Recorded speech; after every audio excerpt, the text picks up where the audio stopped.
ब्राह्मण, चोर और दानव की कथा। एक गांव में द्रोण नाम का ब्राह्मण रहता था। भिक्षा मांगकर उसकी जीविका चलती थी। सर्दी गर्मी रोकने के लिए उसके पास पर्याप्त वस्त्र भी नहीं थे। एक बार किसी यजमान ने ब्राह्मण पर दया करके उसे घोड़ों की जोड़ी दे दी। ब्राह्मण ने उनका भरण पोषण बड़े यत्न से किया। आसपास से घी, तेल, अनाज मांगकर भी उन दोनों घोड़ों का पेट भरता और उनकी खूब सेवा करता। इससे दोनों घोड़े खूब मोटे, ताजे और सुंदर हो गए। उन्हें देखकर एक चोर के मन में लालच आ गया। उसने चोरी करके दोनों घोड़ों को भगा ले जाने का निश्चय कर लिया। इस निश्चय के साथ जब वह अपने गांव से चला तो रास्ते में उसे लंबे लंबे दांतों, लाल आंखों, सूखे बालों और उभरी हुई नाक वाला एक भयंकर आदमी मिला। उसे देखकर चोर ने डरते डरते पूछा, तुम कौन हो? उस भयंकर आकृति वाले आदमी ने कहा, मैं ब्रह्म राक्षस हूँ। पास वाले ब्राह्मण के घर से बैलों की जोड़ी चुराने जा रहा हूँ। राक्षस ने कहा, मित्र, पिछले 6 दिन से मैं कुछ भी नहीं खाया। चलो आज उस ब्राह्मण को मारकर ही भूख मिटाऊंगा। हम दोनों एक ही मार्ग के यात्री हैं, चलो साथ साथ चलें।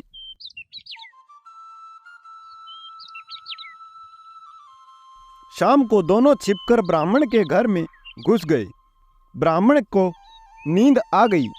उसके सोने के बाद राक्षस जब उसे खाने के लिए आगे बढ़ने लगा तो चोर ने कहा, मित्र, यह बात न्यायकूल नहीं है। पहले मैं घोड़ों की चोरी कर लेता हूँ, तब तू अपना काम करना। राक्षस ने कहा, कभी घोड़ों को चुराते हुए खटका हो गया और ब्राह्मण जाग पड़ा तो अनर्थ हो जाएगा। मैं भूखा ही रह जाऊंगा। इसलिए पहले मुझे ब्राह्मण को खा लेने दे, बाद में तू चोरी कर लेना। चोर ने उत्तर दिया, ब्राह्मण की हत्या करते हुए यदि ब्राह्मण बच गया और जागकर उसने रखवाली शुरू कर दी तो मैं चोरी नहीं कर पाऊंगा। इसलिए पहले मुझे अपना काम कर लेने दे। दोनों में इस तरह की कहासुनी हो रही थी कि शोर सुनकर ब्राह्मण जग उठा। उसे जागा हुआ देख चोर ने ब्राह्मण से कहा, ब्राह्मण, यह राक्षस तेरी जान लेने आया था। मैंने इसके हाथों से तेरी रक्षा कर दी। राक्षस बोला, ब्राह्मण, यह चोर तेरे घोड़ों को चुराने आया था। मैंने तुझे बचा लिया। इस बातचीत में ब्राह्मण सावधान हो गया। लाठी उठाकर वह अपनी रक्षा के लिए तैयार हो गया। इससे दोनों वहां से भाग खड़े हुए। कबूतर का जोड़ा और शिकारी। एक जगह एक लोभी और निर्दयी व्याध रहता था। पक्षियों को मारकर खाना ही उसका काम था। इस भयंकर काम के कारण उसके परिजनों ने भी उसका त्याग कर दिया था।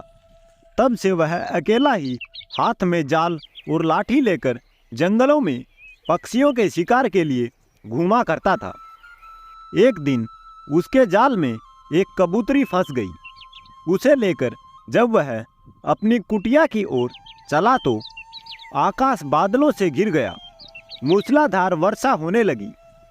सर्दी से ठिठुरकर व्याध आश्रय की खोज करने लगा।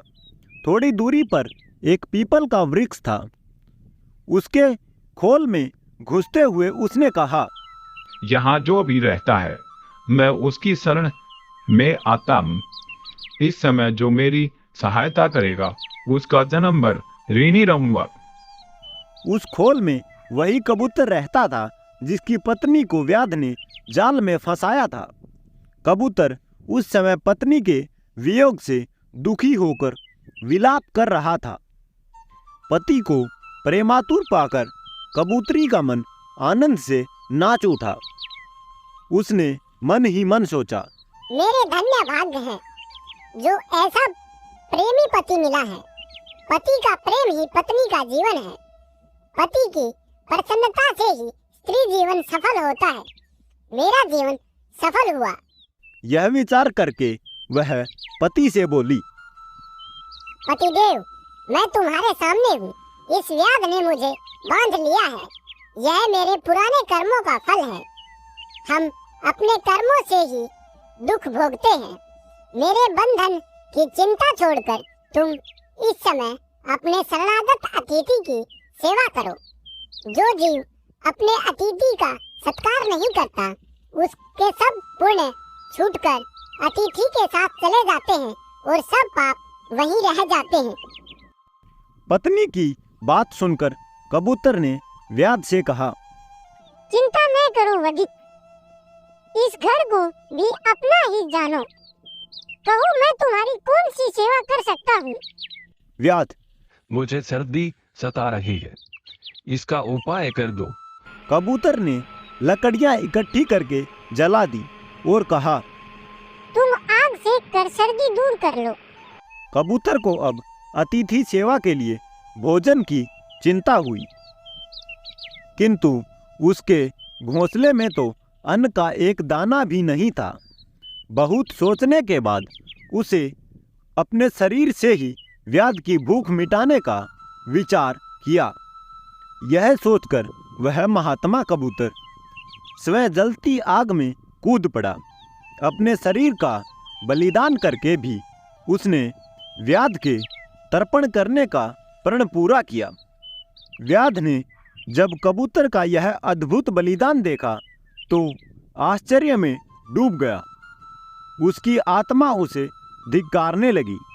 उसी क्षण उसने कबूतरी को जाल से निकालकर मुक्त कर दिया और पक्षियों को फंसाने के जाल व अन्य उपकरणों को तोड़ फोड़ कर फेंक दिया। कबूतरी अपने पति को आग में जलता देखकर विलाप करने लगी। उसने सोचा, अपने पति के बिना अब मेरे जीवन का प्रयोजन ही क्या है? मेरा संसार उजड़ गया। अब किसके लिए प्राण धारण करूं? यह सोचकर वह पतिव्रता पत्नी भी आग में कूद पड़ी। इन दोनों के बलिदान पर आकाश से पुष्प वर्षा हुई।